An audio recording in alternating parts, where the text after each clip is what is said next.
This very well could be it. One really does not know for sure, but this could very well be the lowest that silver price could go for quite a while. Let's talk about it as we explore.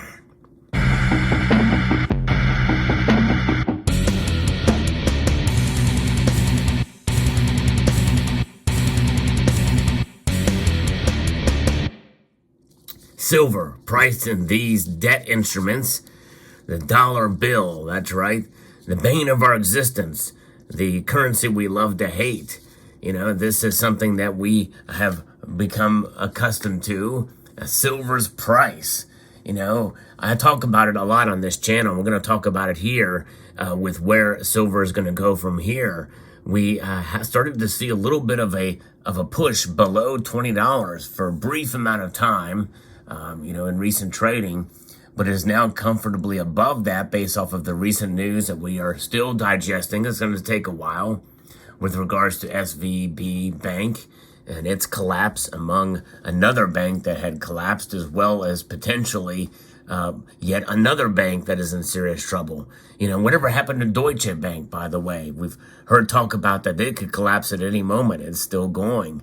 But nonetheless, these are the things that we are dealing with now, and I believe it's going to be a part of the news cycle for quite a while, so we can get the ramifications to see where things are going. But we also have to digest other data that are coming out.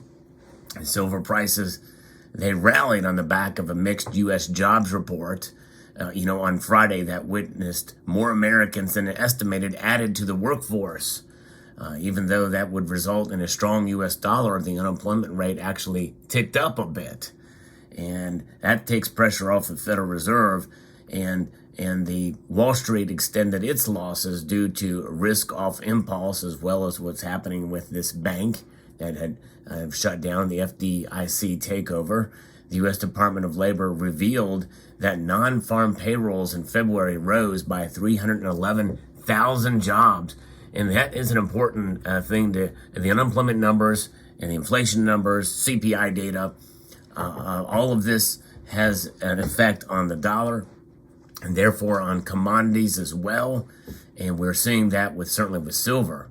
And this is more than the 225,000 jobs that were expected.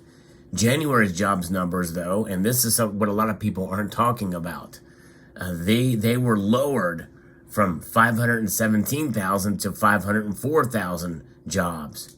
Now, there is always a revision back. In fact, you look at the GDP, and they revise the GDP as well, too. Why does this happen? I guess because there's a time crunch, and they analyze data, and some of that data do not come in until later. And there also could be a potential that it might be related to some sort of, an agenda or some sort of cooking the books. Who knows? Whatever your feeling is about that.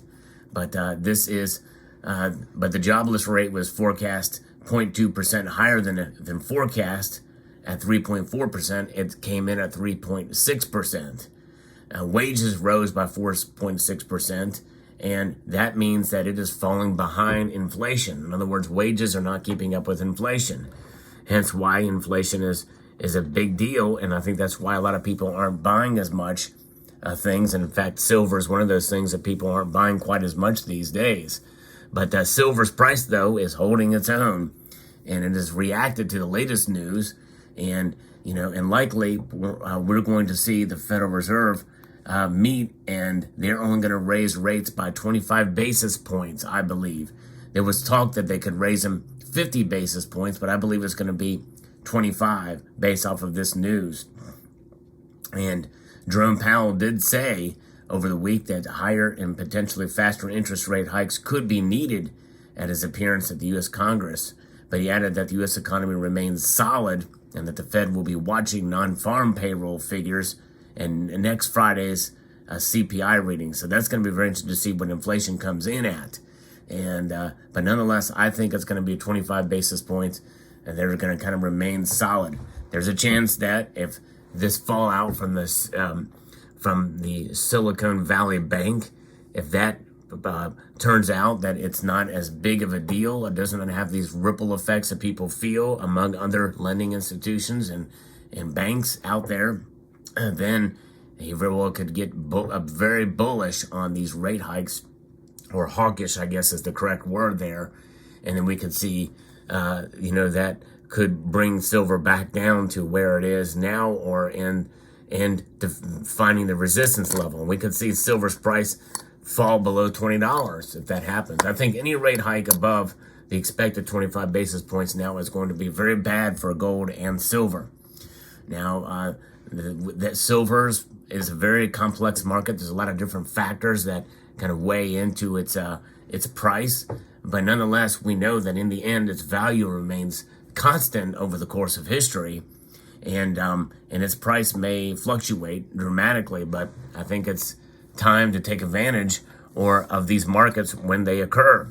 There's always something that you can do to protect yourself from having to sell your silver before needed, and that is the case whenever you buy it and the price drops dramatically or over the course of time. Let's say you bought silver at $23 an ounce spot price, and you're paid almost $30 an ounce for a privately issued bar or round or that type of thing, a low premium, as low as premiums can be. And now you could buy that same silver for about $24 or somewhere thereabouts. You're in the hole.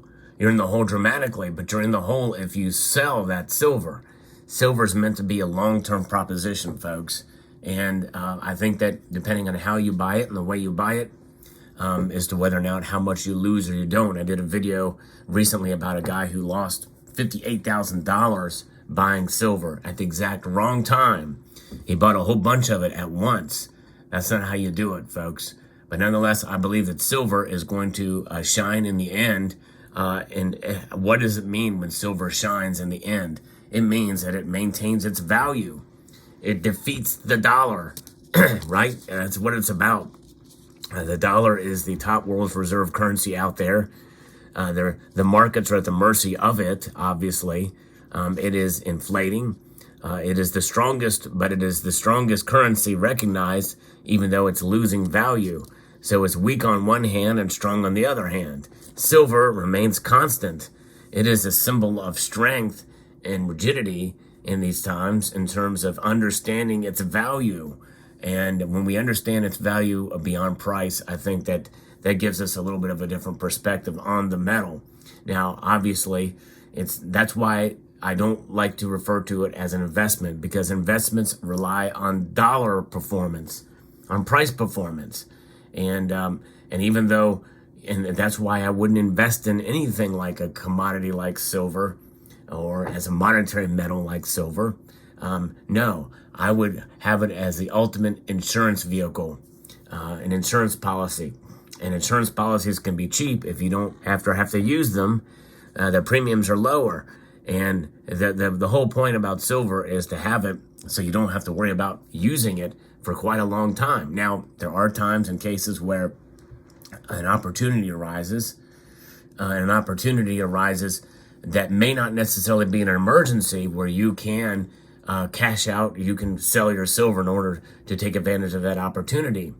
That is going to differ that's going to be something that will differ for every person. And you keep that in mind, we'll see. But have we reached the bottom yet for silver? I think we have, at least in the medium term here. I don't think it's going to go below $20 as we digest this information from SVB and what's going to happen with Credit Suisse now. What's going to happen? What's the ripple effect among these other institutions?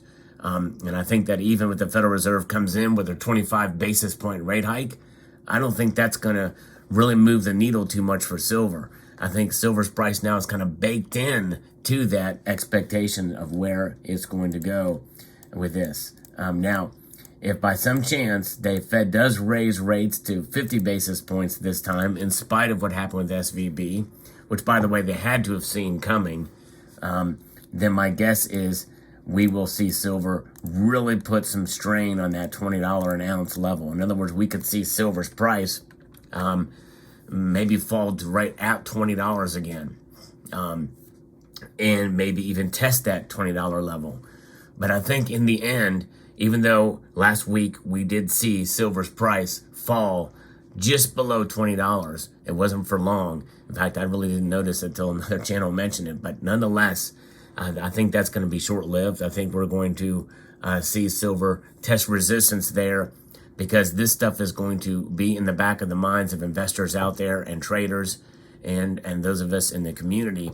And we are seeing what's happening, and it could grow. At least the sentiment could grow where there's concern, even if it doesn't result in another collapse of other banks.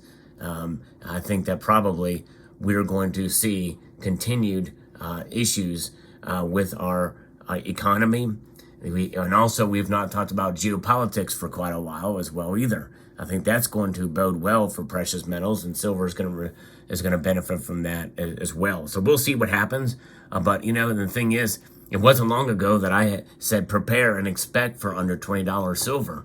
Technically, it did for a very brief amount of time, but I think circumstances and situations have changed, especially with this unexpected, at least unexpected to us, that the silver's price indeed was bounced back out of the brink of under $20 an ounce because of SVB and this new paradigm that we are now in, where some people are making comparisons to 2007, 2008, which is, I think, a little bit premature.